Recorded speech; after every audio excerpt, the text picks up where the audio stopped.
I watched my stepbrother Marcus crumple my sketchbook into a ball and toss it into the trash. Childish scribbles, he said, not even looking at me. You're 23, Elena. When are you going to grow up and get a real job?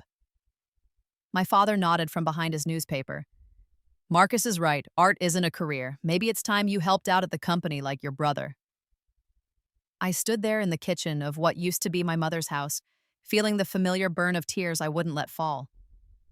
In my hands, I clutched the acceptance letter from the Sotheby's Emerging Artists Program, the one I'd been about to show them, the one that would have changed everything. But I knew better now.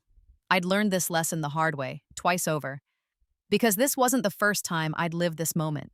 This was my second life, and I remembered exactly how the first one had ended. 3 months from now, in my previous life, I would submit my portfolio to a local gallery under Marcus's encouragement. He would insist on helping me prepare it. Making subtle changes, he said, would make my work more commercial. I would trust him. I would believe that finally, after years of dismissal, my family was supporting my dreams. The gallery would love my work. They'd offer me a solo show. And on opening night, with critics and collectors filling the space, Marcus would reveal that every piece was actually his. He'd claim I was his assistant, that I'd stolen his concepts and tried to pass them off as my own. He had documentation, emails I'd sent him with ideas, progress photos he'd insisted I share for feedback, even a fake contract showing him as the primary artist and me as a hired hand. My father had stood beside him that night, backing his story. Said he'd always known I didn't have the talent to create such work on my own. I'd lost everything. The gallery sued me for fraud. The art world blacklisted me. I'd worked at a coffee shop to survive, drawing in secret, posting nothing, showing no one. Depression had swallowed me whole.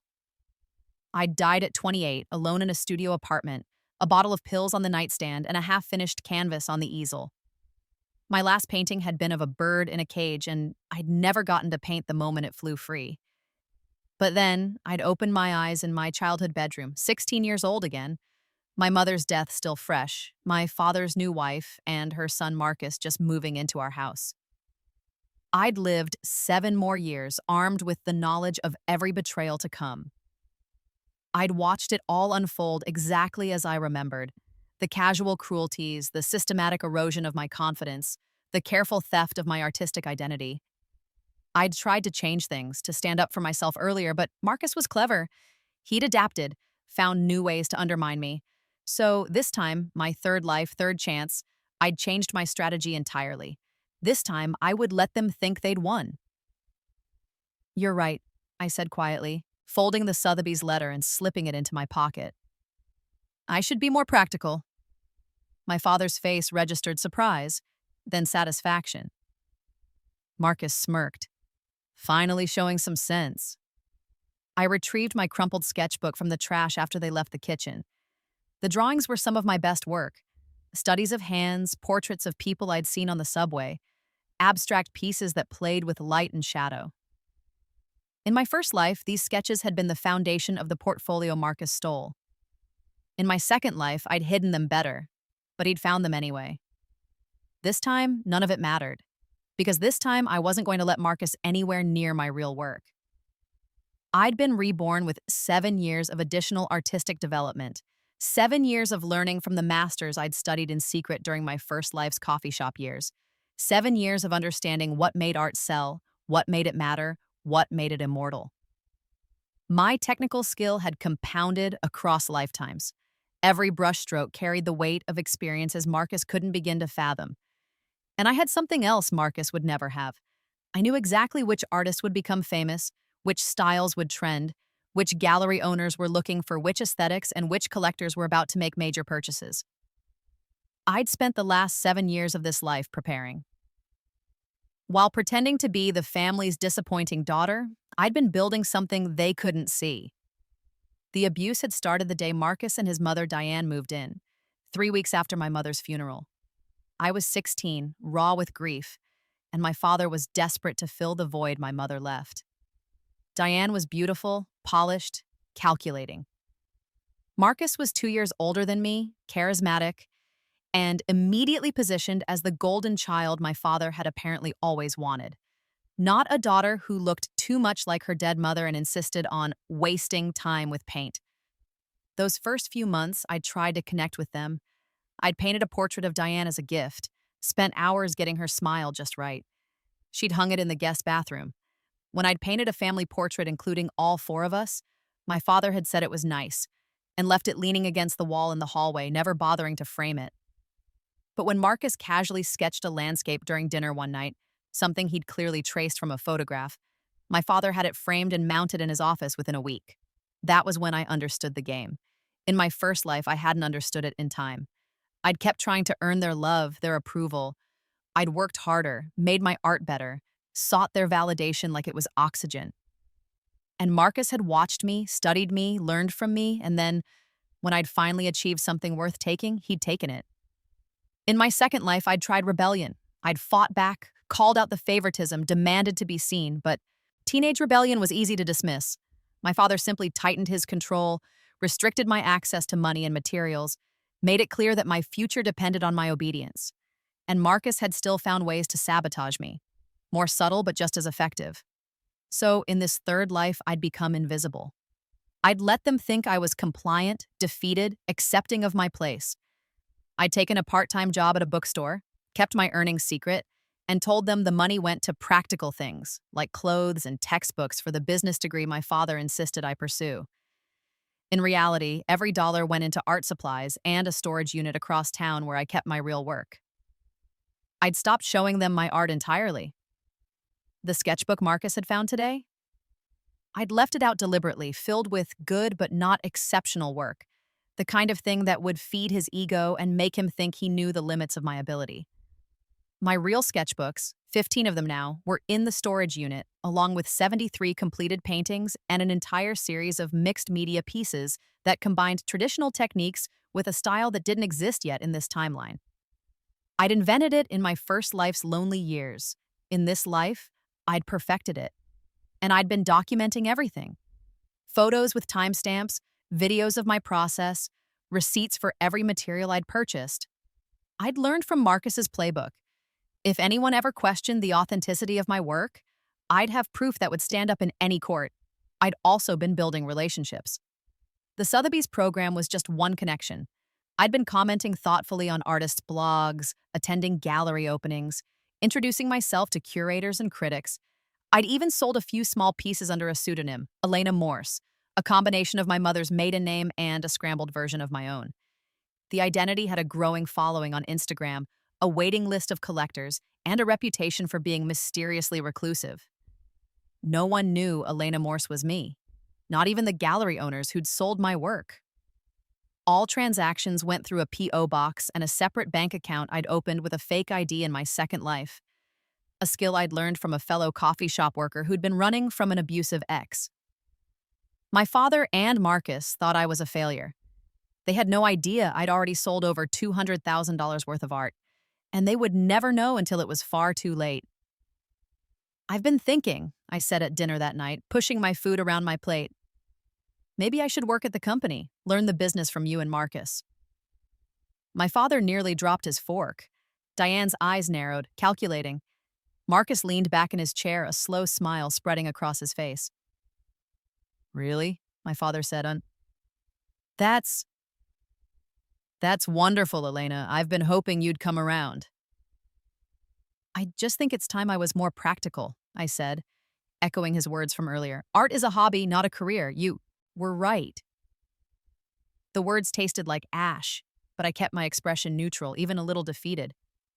The key to this plan was making them believe they'd broken me, that I'd finally accepted their vision of who I should be. "You can start Monday," my father said, already planning. "Marcus can train you, show you the ropes." "I'd be happy to," Marcus said, his tone magnanimous.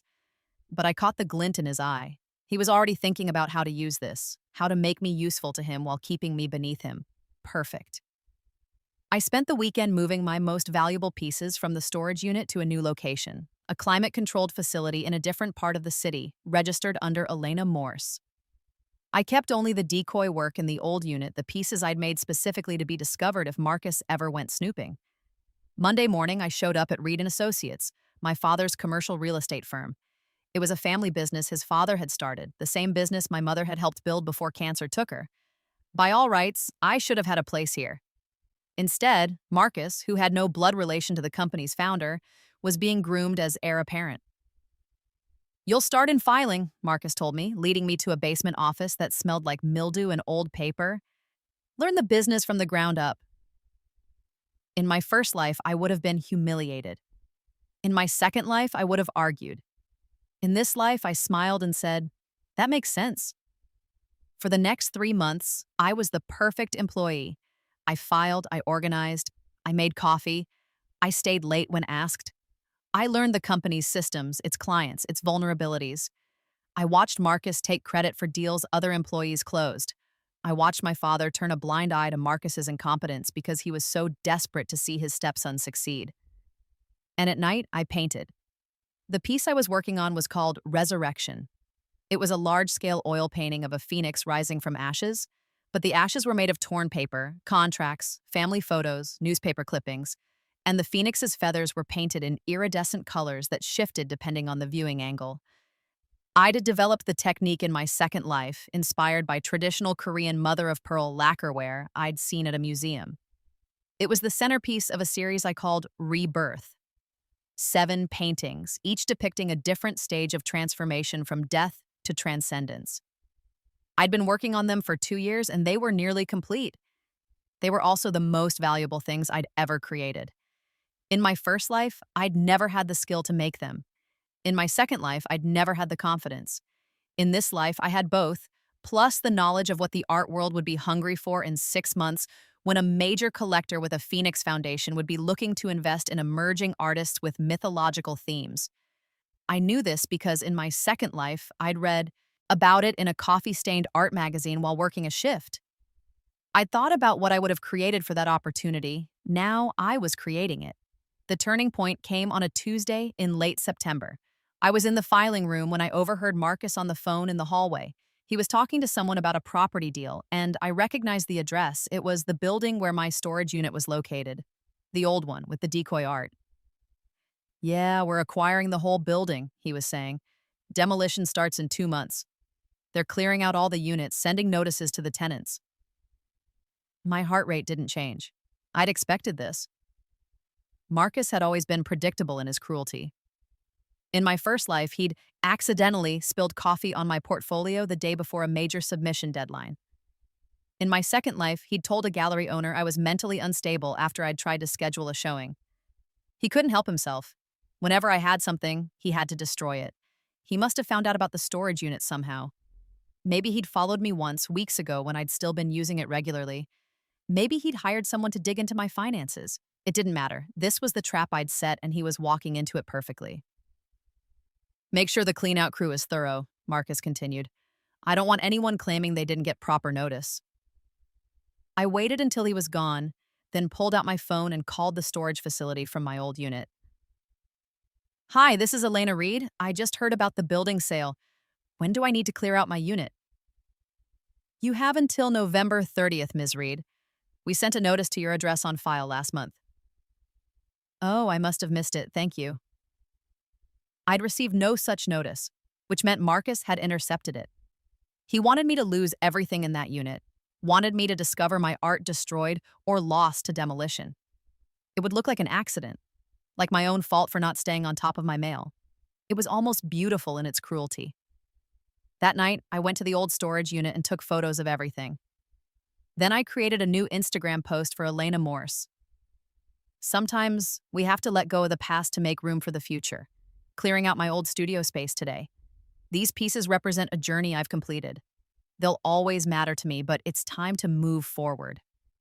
I posted pictures of the decoy art. Good pieces, genuinely good, but nowhere near my best work. The post got 3,000 likes and hundreds of comments from followers invested in Elena Morse's mysterious journey. Then I locked up the unit and didn't go back. November came. I continued working at the company, continued being the dutiful daughter and employee. I watched Marcus become more confident, more careless. He started bragging at family dinners about his business acumen, his strategic thinking. My father glowed with pride. On November 30th, I was at dinner when Marcus's phone rang. He answered it, frowned, then excused himself. When he came back, he looked puzzled. Everything okay? Diane asked. Yeah, just a confusion with the Riverside demolition. The crew said one of the storage units was already empty. Thought maybe someone broke in, but the unit holder cleared it out weeks ago. He looked at me, and I saw the calculation in his eyes. He'd been expecting me to come home devastated, to discover my art gone, to finally break completely. I took a sip of water and said nothing. Must be nice to have nothing worth keeping, he said, needling. I smiled. Sometimes the best things we create are the ones we can carry with us. It was true in a way he'd never understand. My real art was safe. But more than that, I'd learned to carry my creativity, my resilience, my future inside me where no one could steal it. December brought the first major crack in Marcus's facade. A deal he'd been managing fell through spectacularly. He'd been so focused on impressing the client that he'd overlooked a major zoning issue. The company lost $2 million, and my father had to personally apologize to the client. It happens, my father said at the emergency family meeting. Marcus is learning. We all make mistakes. But I saw the doubt creeping in. It was small, barely there, but it was real. In January, another deal faltered. This one wasn't entirely Marcus's fault. The client's financing fell through. But Marcus had been so confident about the client's backing that he'd encouraged my father to turn down a more secure offer. The property sat unsold for months, eating up holding costs. I said nothing, did nothing. I just watched and continued to be reliable in my small role, filing things perfectly, catching minor errors before they became problems, staying quiet and invisible. And at night, I finished Rebirth. The 7 paintings were complete. They were transcendent. They were everything I'd learned across 3 lifetimes, poured into oil and canvas and mixed media. The colors seemed to glow from within. The textures invited touch. The themes spoke to something primal about transformation and survival and the stubborn persistence of hope. I photographed them professionally in my apartment. I'd moved out 6 months ago using savings from my Elena Morse sales, telling my family it was to be closer to work. I'd uploaded the photos to a private portfolio website and sent the link to exactly 3 people. The director of the Phoenix Foundation, a major collector I knew from my second life, was about to make a big splash in the contemporary art market, and Sarah Chen, a gallery owner who represented several artists who'd gone on to major success. In my first life, Sarah had been kind to me during the plagiarism scandal, one of the few people who'd seemed to believe my side of the story. In my second life, I'd never gotten the chance to work with her. In this life, I'd been cultivating a relationship with her for over a year through my Elena Morse identity. The response was immediate. Sarah called within an hour. Elena, these are extraordinary. I need to see them in person. When can we meet? I'm free this weekend. The Phoenix Foundation director emailed, I'd like to discuss acquisition of the full series. Are you open to meeting? The collector, a tech billionaire named James Wu, who'd just sold his company and was looking to build a world-class contemporary art collection, sent a text through my Elena Morse business line, name your price. I sat in my apartment staring at my phone, feeling the weight of 3 lifetimes of struggle compress into this single moment. Then I replied to all 3. The series is not for sale individually. I'm looking for a permanent collection placement that will keep the pieces together. I'm happy to discuss options. This was the gamble. I could take James Wu's offer and likely walk away with 7 figures immediately. But I'd learned in my first life that money alone wasn't vindication. I needed the art world's validation. I needed the prestige, the permanent record, the kind of recognition that couldn't be stolen or disputed. Sarah understood immediately. The Phoenix Foundation has been looking to launch their contemporary wing with a major acquisition. If they buy the series, they'll tour it to major museums before permanent installation. We're talking MoMA, the Tate, the Louvre. Your work would be seen by millions. Let's make it happen, I said. The negotiation took 6 weeks. Sarah was brilliant, playing the foundation and James Wu off each other until the bidding reached heights I'd never imagined. James Wu eventually bowed out gracefully, but bought 3 smaller pieces from my back catalog for $500,000. The Phoenix Foundation acquired Rebirth for $3.2 million. $3.2 million. For context, my father's company grossed about $5 million annually in good years. Marcus's salary was $120,000. I'd been making $15 an hour in the filing room. The sale would be announced in April with a major profile in art news and a touring exhibition beginning that summer. I was 24 years old and I'd just become one of the highest paid emerging artists of my generation. And no one in my family knew Elena Morse was me. I continued going to work. I continued filing papers and making coffee and staying late when Marcus needed help with urgent projects. I watched him take credit for my organizational improvements to the company database. I watched my father praise him for the smoothly running office, never once mentioning that the chaos had only stopped when I'd arrived. In March, Marcus announced he'd decided to explore other interests. He'd been posting more on social media lately, mostly lifestyle content, but he'd started including sketches and paintings, work that was technically competent but soulless, clearly traced or copied from other artists but just different enough to avoid. Obvious plagiarism. "I've always been creative," he told the family at Sunday dinner. "I'm thinking about pursuing art more seriously, maybe doing a show." My father beamed. "That's wonderful, son. You've always had an eye for beauty." Diane clutched Marcus's hand. "My talented boy." I sipped my wine and said, "That's exciting, Marcus. What kind of art are you making?" "Mixed media, mostly. Playing with texture and light, some mythological themes." He was describing my work, the photos he must have seen from the old storage unit before I'd moved everything. "Sounds ambitious," I said neutrally. "I've been in touch with some galleries. There's real interest." I'll bet there was. Marcus had the Reed name, my father's connections, and enough charm to convince people to give him a chance. He probably thought he could coast on pedigree and networking, just like he had at the company. He had no idea that in 4 weeks, the art world would explode with news of Elena Morse's record-breaking sale and stunning debut series. He had no idea that Elena Morse was about to make mixed media work with mythological themes the hottest trend in contemporary art. He had no idea that every gallery owner and critic who'd expressed interest in his derivative work would suddenly be comparing him to Elena Morse and finding him catastrophically wanting. The Art News profile dropped on April 15th, the same day the Phoenix Foundation announced the acquisition. The headline read, "Mysterious Rising Star Elena Morse Breaks Records with Rebirth Series." The article was extensive, featuring full-page spreads of each painting in the series. The writer waxed poetic about the technical skill, the emotional depth, the innovative use of materials. There were quotes from Sarah Chen calling me the most important artist of this generation.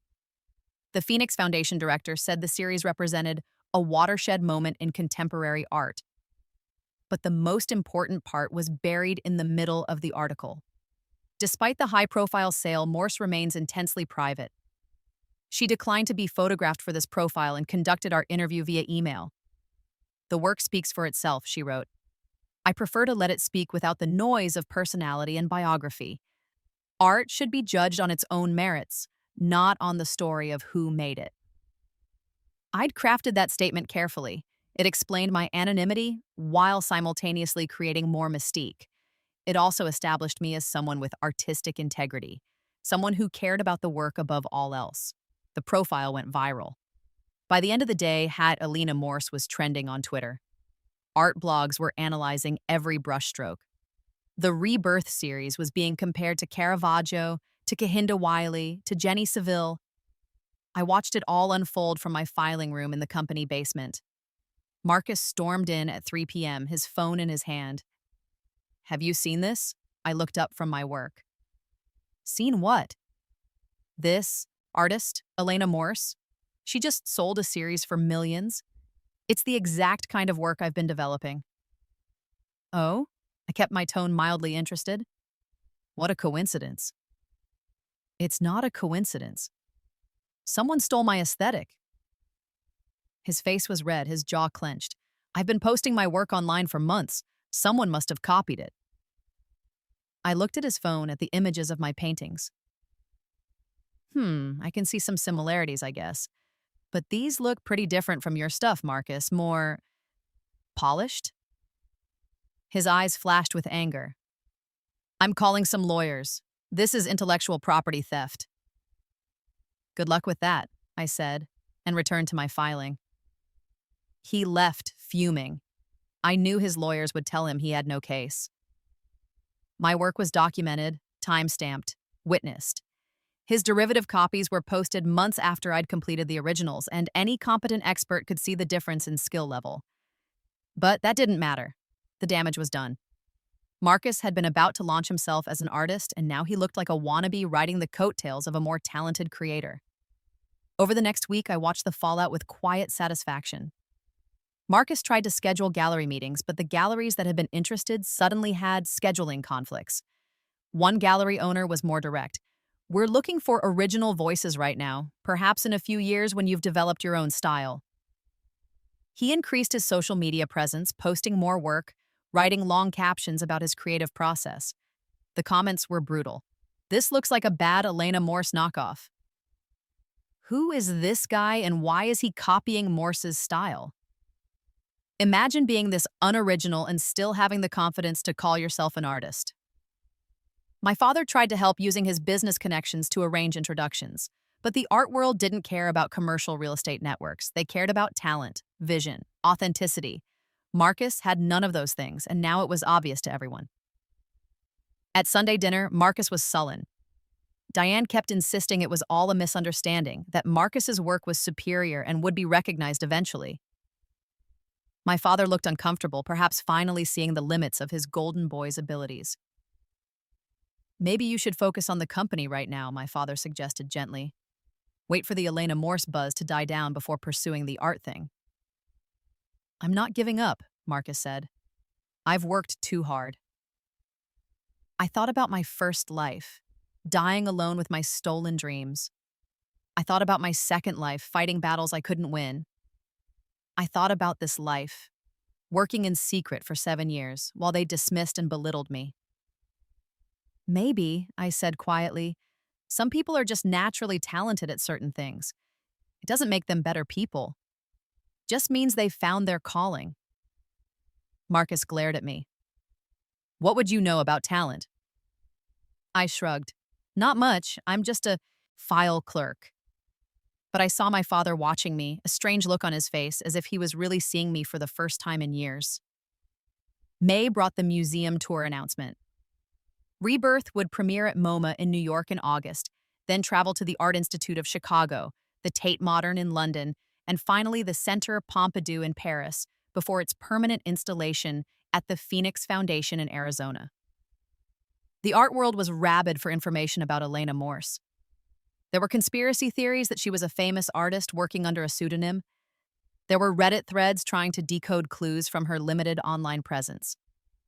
Someone claimed to have spotted her at a gallery opening in Brooklyn, but the photo was blurry and inconclusive. I'd become a ghost haunting the art world's imagination, and it was glorious. The press attention brought new opportunities. Sarah fielded dozens of requests for interviews, commissioned pieces, collaborations. We were selective, accepting only the most prestigious projects. Elena Morse would create a series for the Venice Biennale. Elena Morse would be featured in a major retrospective at the Guggenheim in 2 years. Elena Morse would design a limited edition book cover for a famous author's upcoming novel. Each project I accepted added to the legend while padding my bank account. I was making more money in a month than my father made in a year, and I was still going to work in the filing room making $15 an hour. The cognitive dissonance was almost funny. I'd arrive at the office in the same sensible clothes I'd always worn, file the same papers, make the same coffee. Then I'd go home to my modest apartment and spend the evening negotiating six-figure deals with my laptop. I kept the apartment modest deliberately. I didn't change my lifestyle in any visible way.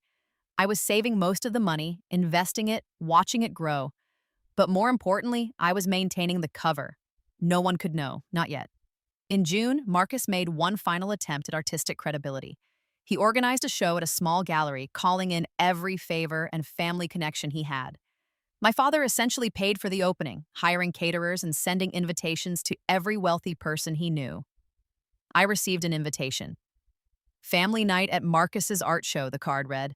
Join us in celebrating Marcus's first exhibition. The show was on a Thursday. I told the office I was sick that day, first time I'd called in since starting, and went to the gallery 3 hours before opening. The space was small but decent in a trendy part of downtown. Marcus's paintings were already hung, and I walked through them slowly, analyzing each piece. They were technically competent. He'd clearly taken some classes or watched tutorials, but they were empty. Every piece was derivative, not just of my work, but of dozens of other artists. There was a Basquiat-style piece that was pure imitation, a landscape that copied Hockney's palette without understanding his use of light, an abstract that tried to channel Rothko but achieved only muddy colors and confused composition.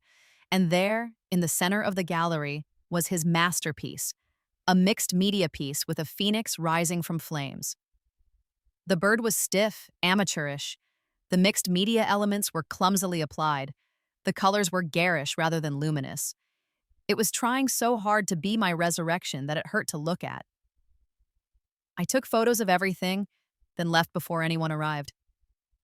That evening, I stayed home and watched the Instagram stories from attendees.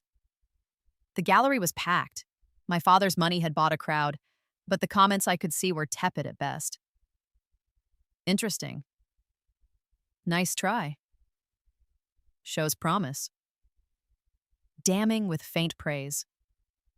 One critic I followed posted, "At Marcus Reed's show, earnest effort but derivative work that doesn't justify the hype.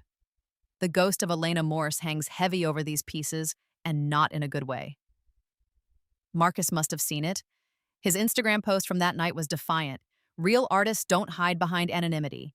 Real artists stand behind their work, proud of tonight's show and everyone who came to support genuine creativity. The post got ratioed immediately.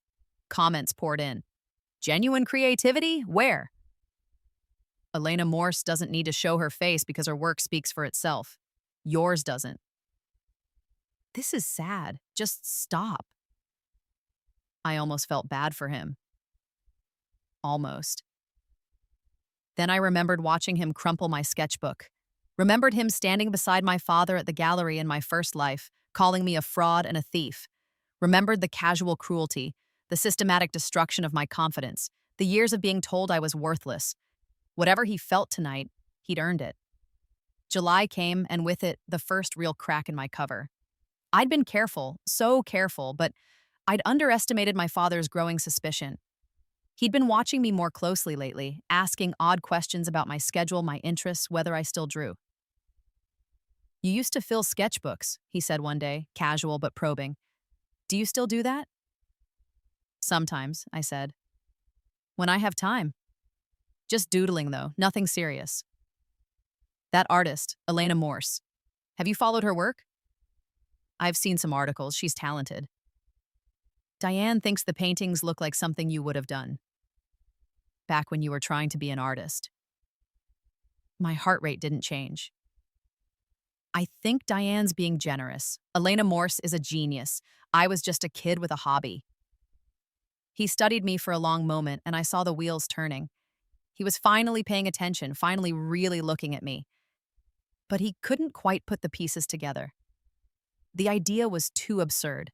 His filing clerk daughter, the one he'd dismissed and ignored for 7 years as one of the art world's most celebrated new talents. But doubt had been planted. That weekend, I came home to my apartment to find signs that someone had been there. Nothing obvious. I'd learned to notice subtleties across 3 lifetimes. But small things were shifted. A drawer not quite closed the way I'd left it. A book at a slightly different angle. Someone had searched my apartment. I checked my laptop. Password protected and encrypted, all my Elena Morse business handled through secure platforms. I checked my sketchbooks, all still safely locked in my new storage unit. Nothing here could definitively prove the connection, but it meant they were looking. I needed to accelerate my timeline. The MoMA exhibition was 6 weeks away. I'd been planning to keep my anonymity until after the full museum tour, letting the legend build for another year before revealing myself. But if my family was actively investigating, I couldn't risk Marcus stumbling onto proof and finding some way to muddy the waters. I called Sarah Chen. "I want to do a reveal," I said, "at the MoMA opening." There was a pause.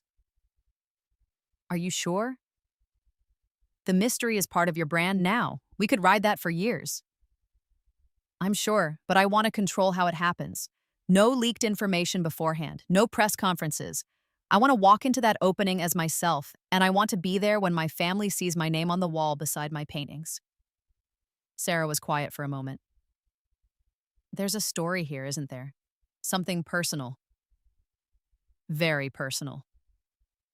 Do you want to tell it? No, I just want to be acknowledged as Elena Morse, publicly and officially. Let my work and my success speak for themselves. The personal story stays private. Understood. I'll make the arrangements. We planned it carefully. My name would be added to all the exhibition materials a week before opening. Elena Morse would finally grant a single interview, print only, no photos, where I'd confirm my real identity as Elena Reed and explain that I'd used a pseudonym to ensure my work was judged purely on its merits, without the baggage of family connections or personal history. The interview would run the day before the MoMA opening. In the article, I'd mentioned that I'd worked a day job while building my artistic career, that I'd come from a business family that didn't initially support my creative ambitions, but I'd frame it as a common artist's journey rather than a specific indictment. I'd take the high road publicly while privately savoring their reaction. 3 weeks before the opening, the Phoenix Foundation made an additional announcement. They were commissioning Elena Morse to create a permanent installation for their new contemporary wing. Budget, $5 million. The commission was unprecedented for such a young artist. It made international news. The New York Times ran a profile. The Guardian called me the future of contemporary art. At Sunday dinner, my father brought it up. This Elena Morse is everywhere. $5 million for a single commission. Can you imagine? She must be very talented, Diane said, her tone tight. Marcus said nothing, just stared at his plate. Do you know what I find interesting? My father continued. She's our age, Elena, mid-20s. Been working in secret for years, apparently. Just building her career without anyone knowing. He was looking at me when he said it. Some people are good at keeping secrets, I said. And she's from this area, he continued. The article mentioned she grew up here. Went to local schools. Dad, Marcus said. Can we talk about something else? But my father was locked on now, the pieces finally falling into place in his mind. You know, I was thinking about those paintings of yours, Elena. The ones you used to do. You had one style in particular. The way you did light, the way you layered colors. It was distinctive. I was just copying techniques from books, I said. Were you? The table was silent. Diane looked between her husband and me, confused. Marcus had gone pale. You think Elena is this artist? Diane said, laughing. That's absurd. Elena works in your filing room for minimum wage. $15 an hour, actually, I corrected. And I never said I was Elena Morse. Dad's just making observations. But you're not denying it, my father said. I met his eyes. Why would I need to deny something so ridiculous? If I were Elena Morse, an artist selling paintings for millions of dollars, would I be filing your papers for $15 an hour? It was the perfect defense. The situation was so absurd that denial would actually make it more suspicious. By presenting it as obviously impossible, I made him doubt his own conclusion. I suppose not, he said slowly. But I saw Marcus watching me, a new calculation in his eyes. He'd spent 7 years studying me, learning my patterns, my techniques. If anyone could recognize my work, it would be him. I needed to move faster. That night, I called Sarah and moved up the reveal. I want my name on the MoMA materials immediately, tomorrow if possible. That's very fast. Are you sure? I'm sure. The next morning, I called in sick to work again. Then I sent an email to my father's office, copying my personal email so I'd have it on record. Dad, I need to take a leave of absence from the company for family reasons. I know this is sudden, but something's come up that requires my full attention. I'll be in touch soon. Elena. By afternoon, the MoMA website was updated. The exhibition page for Rebirth now read, Elena Morse, B. Elena Reed, burst onto the contemporary art scene in April 2025 with her groundbreaking Rebirth series. My phone started ringing within an hour. My father, Diane, Marcus, over and over. I let every call go to voicemail. That evening, I posted to Elena Morse's Instagram, the first personal post in months. After careful consideration, I've decided to embrace my full identity as both Elena Morse and Elena Reed. For those who know me by my legal name, yes, it's me. The girl who loved to draw, the daughter who chose art over practical careers, the woman you underestimated. I'm grateful for every challenge that shaped me, every doubt that pushed me to work harder, every dismissal that taught me to validate myself. The work speaks for itself, as it always has. See you at MoMA. The post went viral immediately. The comments exploded with curiosity, support, and speculation. Art world figures congratulated me on the reveal. Feminist blogs praised the decision to initially use a pseudonym. And somewhere in the city, my family was reading it, understanding, finally, what I'd become. I didn't return to my apartment that night.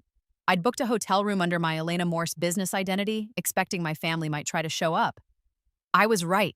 Around midnight, the building's night security called to say someone named Marcus Reed was trying to access my apartment and claiming to be my brother. Please tell him I'm not home and he's not authorized to enter, I said. Already did, ma'am. He's been asked to leave the property. I smiled in the darkness of my hotel room and opened my laptop. There were 347 new emails, mostly interview requests and messages of support. There was also an email from my father, sent 2 hours ago. Elena, I need to speak with you. I don't know what to say except that I'm sorry. I should have seen this. I should have seen you. Please call me. Dad. I stared at the email for a long time. In my first life, those words would have meant everything. In my second life, I'd have wanted to believe them. In this life, I knew exactly what they were worth. Sorry wasn't enough. Sorry couldn't give me back 7 years of being invisible, of being dismissed, of watching Marcus get credit for everything while I was treated like a burden. Sorry couldn't undo the systematic crushing of my spirit, the deliberate sabotage of my dreams. Sorry was what you said when you got caught, not when you finally understood what you'd done. I closed the email without responding. The next day, the New York Times interview went live. I'd conducted it via phone from the hotel room, and the journalist was skilled, asking probing but respectful questions. Why did you choose to use a pseudonym initially? I wanted my work to be judged without any preconceptions. No family connections, no personal narrative, no expectations based on gender or age or background, just the art itself. I think it's important that we create systems where talent can be recognized purely on merit. You mentioned family connections. Your father is Richard Reed of Reed and Associates. Was there pressure to join the family business? There were expectations, yes. But I think many artists face similar pressures to choose practical careers. My situation wasn't unique. Your stepbrother Marcus Reed recently held his first art exhibition. Some critics noted similarities between his work and yours. Any comment on that? I'd anticipated this question.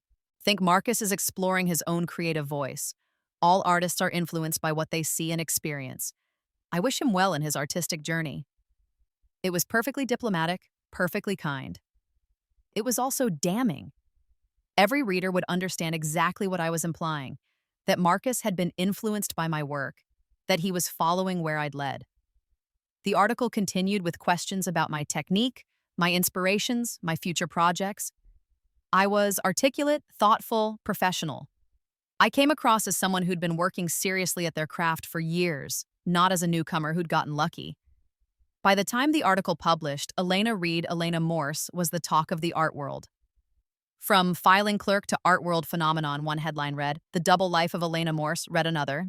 My Instagram following tripled overnight. I gained 200,000 followers in 24 hours, and everywhere people were praising my decision to work in anonymity, to build my career on merit, to avoid trading on family connections or personal drama. I'd controlled the narrative perfectly. The MoMA opening was August 12th.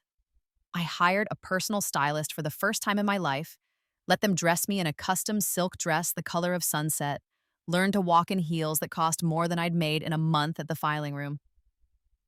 I looked at myself in the mirror before leaving the hotel and barely recognized the woman staring back. She was confident, polished, successful. She looked like someone who'd always known her worth. But I remembered the girl in the kitchen, watching her sketchbook get thrown away. I remembered the woman dying alone, a bottle of pills and a half-finished canvas. I remembered the years of struggle, the lifetime of doubt. I remembered all of it, and I wore it like armor under the silk dress. The museum was packed when I arrived.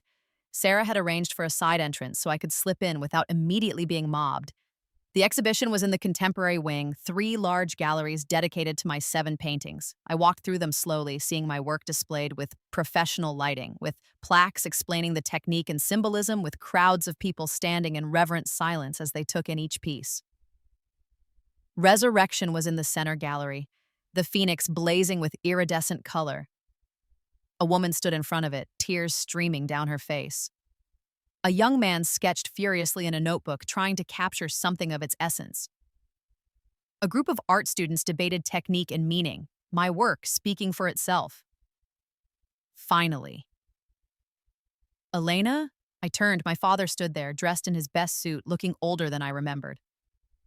Diane stood beside him, her expression unreadable. Marcus was nowhere to be seen. Dad? I said neutrally. We... He struggled for words. I didn't know. I never knew you could create something like this. You never asked. He flinched. I know. I know that. Now, I've been thinking about it constantly since I saw your name on the website. All those years you were creating these incredible things, and I was telling you to get a real job. Yes, I said simply. Diane stepped forward. Elena, I think there's been a misunderstanding. We always supported your art. We just wanted you to be practical as well. Please don't, I interrupted. I'm not here to relitigate the past. I'm here for my work. If you'll excuse me, I need to speak with some collectors. Elena, wait. My father grabbed my arm, then immediately released it when he saw my expression. I'm sorry. I'm so sorry. I was a terrible father. I dismissed you, ignored you, let Marcus take credit for everything. I was so desperate to make my new family work that I sacrificed my daughter. My own daughter. He was crying now, openly, in the middle of the gallery. I don't know if you can ever forgive me, he continued, but I need you to know that I see it now. I see what I did. I see what you are, what you've always been. You're extraordinary, Elena. You're the most extraordinary person I've ever known, and I'm so ashamed that I didn't see it until the whole world was forcing me to look. People were staring now, recognizing the drama. I saw phones coming out, people starting to record. I kept my voice calm, quiet. I appreciate your apology, Dad. I really do. But right now, I need you to leave. This is my night, my achievement, and I need to experience it without the weight of our family history. Of course, yes, of course. He wiped his eyes, nodded. I'm proud of you, Elena. I know I don't have the right to say that, but I am. I'm so proud. He left with Diane following behind, her expression tight with something between anger and shame. I turned back to my paintings and took a deep breath. Sarah appeared at my elbow. You okay? Yes, I said, and meant it. I'm perfect. The rest of the evening was exactly what I dreamed it would be. I talked with collectors and critics, accepted congratulations, listened to interpretations of my work that were sometimes insightful and sometimes absurd, but always engaged. I signed a contract for a second major commission. I agreed to mentor a young artist through a foundation program. I scheduled interviews with 3 major publications. At one point, I stood in front of Resurrection and just stared at it, remembering the version of myself who'd died before she could paint the bird flying free. I'd done it. I'd painted the bird free. I'd become the bird. Near the end of the night, a museum security guard approached me. Ms. Reed, there's someone at the main entrance asking to see you, Marcus Reed. He's not on the guest list, but he says he's your brother. I considered it. In my first life, Marcus had destroyed me publicly. In my second life, He'd found subtler ways to undermine me. In this life, he'd tried and failed to steal my artistic identity. What was there left to say to him? Please tell him the exhibition is open to the public during regular hours, I said. He's welcome to view the work then, but tonight is for invited guests only. Understood, ma'am. I watched the guard walk away, feeling the weight of that decision. I'd just turned away my stepbrother at my triumph, the same way he'd dismissed my art 100 times. It should have felt more satisfying. Instead, it just felt necessary. A door closing on a chapter of my life that had run its course. The exhibition was a massive success. Over 200,000 people visited during its month-long run at MoMA. The reviews were universally glowing.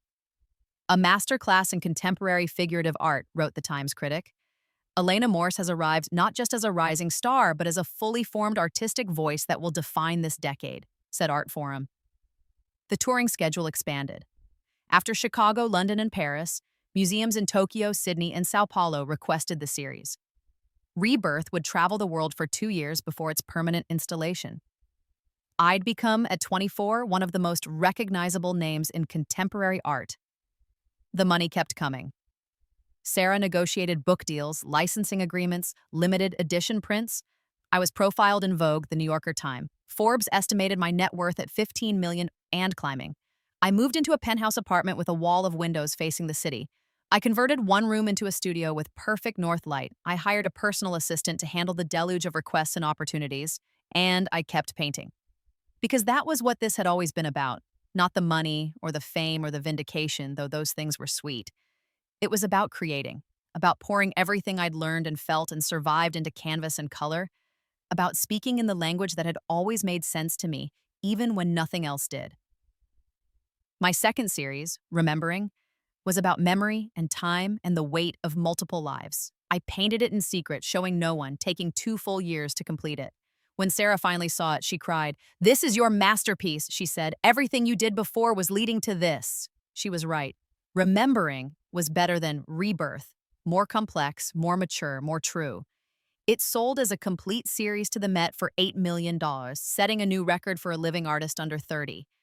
By 27, I'd achieved everything I'd dreamed of in my first life, and more than I'd thought possible in my second. I saw my father occasionally over those years. We'd meet for coffee, stilted conversations where he tried to rebuild a relationship I wasn't sure I wanted to rebuild. He'd retired from the company, sold it to a competitor, gave me half the proceeds without my asking, $2.3 million that I donated to arts programs for underserved youth.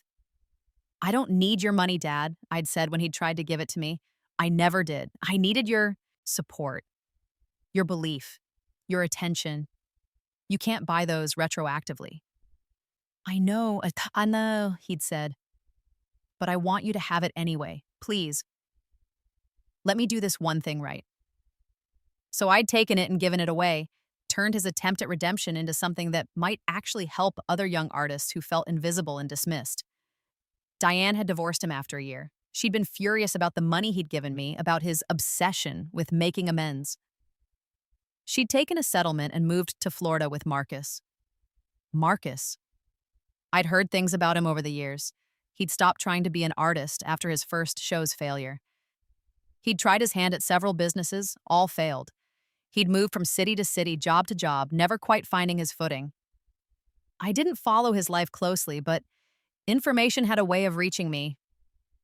The art world was small, and people loved to tell me about my stepbrother's failures, as if I needed the vindication. I didn't. His failure wasn't what had made me successful.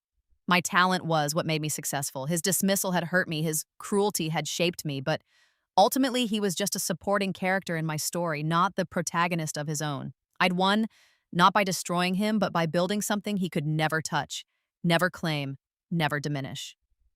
On my 30th birthday, Sarah threw me a party at her gallery.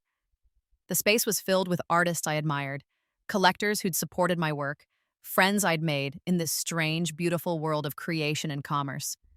I stood by the window with a glass of champagne, looking out at the city where I'd died twice and been reborn once, and I thought about the girl who'd watched her sketchbook get thrown away.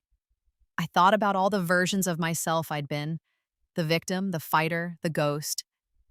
And I thought about who I was now, Elena Reed, who'd become Elena Morse, who'd become simply Elena, artist, creator, survivor. My phone buzzed, a text from an unknown number. I saw your newest piece at the Whitney. It's incredible.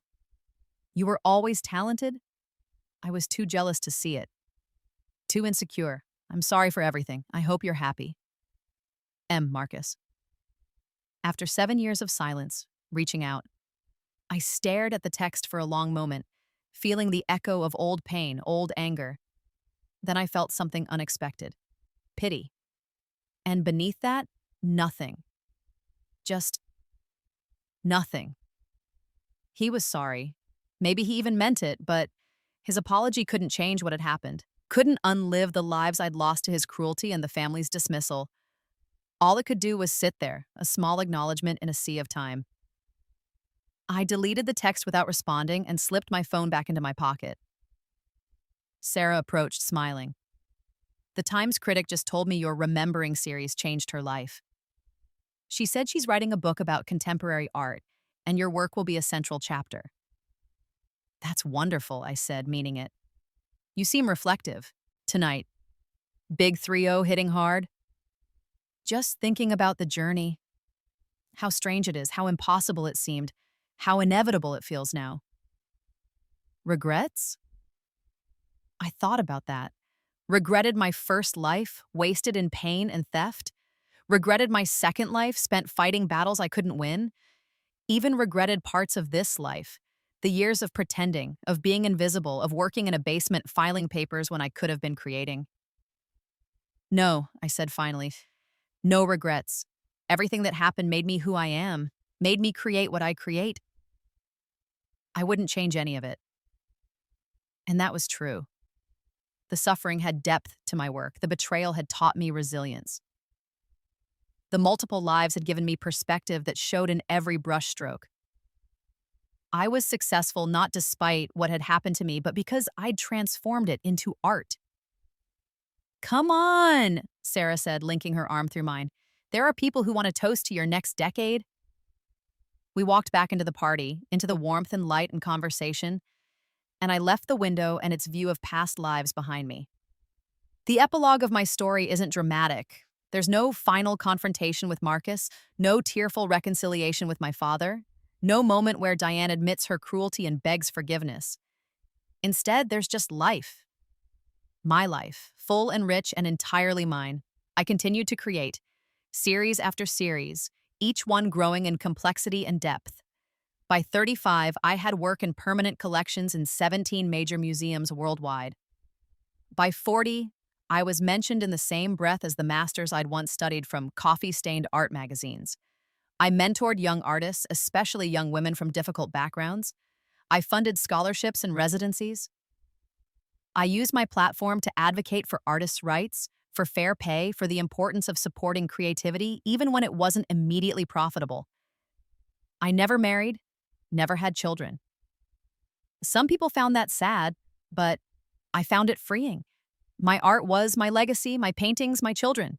They would outlive me, speaking to people I'd never meet, in languages I'd never learn, long after I was gone. My father died when I was 38. We'd rebuilt something resembling a relationship by then.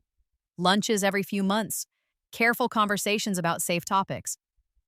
He left me a letter, read at his funeral, where he called me his greatest achievement. Not despite the art, but because of my strength, my resilience, my refusal to be diminished. I cried reading it, but they were complicated tears. Grief and anger and forgiveness all tangled together, much like the mixed media pieces I'd built my career on. Diane sent a card but didn't attend the funeral. Marcus didn't reach out at all. I heard years later that Marcus had found some measure of peace.